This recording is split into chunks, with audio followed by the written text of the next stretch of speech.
Media के जो साथी हैं और तमाम मीडिया के चैनल हैं, हमें वहीं से जानकारी मिलती है कि इंडिया गठबंधन के घटक दल में आपसी तकरार है।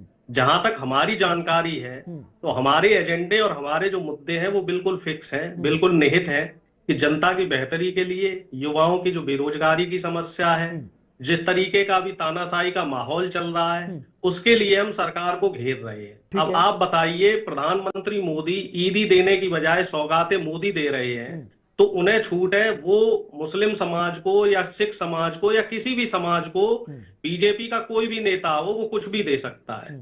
लेकिन अगर विपक्ष का कोई नेता जहां कहीं मान लीजिए कोई घटना घटी है वहां जाने की कोशिश करता है तो उसको जाने से रोका जाता है। ये सिर्फ मुस्लिम समाज के लिए बात नहीं, आपको ध्यान होगा जब हाथरस की एक घटना हुई थी तो उस समय राहुल गांधी जी समेत तमाम बड़े नेताओं को वहां नहीं जाने दिया गया था। लखीमपुर खीरी में जब किसानों की हत्या की गई थी तो वहां भी प्रियंका जी और अखिलेश जी समेत तमाम नेताओं को नहीं जाने दिया गया था। और अभी संभल में जो घटना हुई तो वहां भी राहुल गांधी जी को दिल्ली के बॉर्डर पे रोक लिया गया था। तो ये सिर्फ एक समाज की बात नहीं है कि केवल मुसलमानों के लिए अगर विपक्ष का कोई नेता जाता है तो उसको रोका जा रहा है। बीजेपी अपने पैमाने खुद से तय करती है।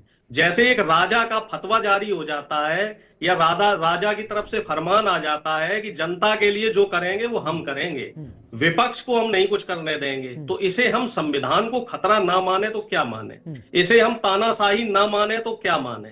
क्या बीजेपी के नेता ही हमें सर्टिफिकेट बांटेंगे कि सारा शिष्टाचार, अगर बीजेपी के नेता कोई काम करते हैं तो उसे शिष्टाचार की श्रेणी में रखा जाता है, और विपक्ष का नेता अगर जनता के लिए सवाल उठाता है तो कहते हैं कि साहब वहां दंगे भड़काने की कोशिश कर रहे हैं विपक्ष के नेता। आरोप विपक्ष यही के लगा नेता ना, हाथरस से लेकर संभल तक, संभल से लेकर जो अन्य इलाके थे, आरोप यही लगा कि आप लोग कम्युनल हार्मनी जो है उसे डिस्टर्ब करने के प्रयास से वहां पर पॉलिटिकल टूरिज्म करना चाहते हैं, इसलिए आपको रोका गया।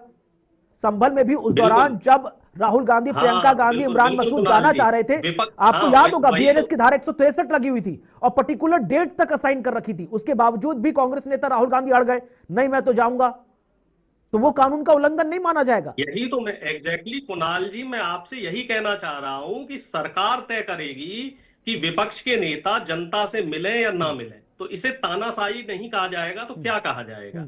आप बताइए कि मुस्लिम समाज छत पे भी नमाज नहीं पढ़ सकता। जब हमारे धर्म के लोग, अभी नवदुर्गे का पावन त्योहार चल रहा है तो शोभा यात्राएं निकाली जाएंगी तो वो घर में तो नहीं निकलेंगी, सड़कों पे निकलेंगी, यातायात बाधित होगा, हिंदू समाज के लोग ही निकलेंगे। किसी को ऑब्जेक्शन होता है? नहीं होता। कावड़ यात्राएं निकलती हैं, किसी को कोई ऑब्जेक्शन होता है? तमाम रोड जाम डबल स्टैंडर्ड का सवाल मैं गौरव मिश्रा जी से पूछूंगा।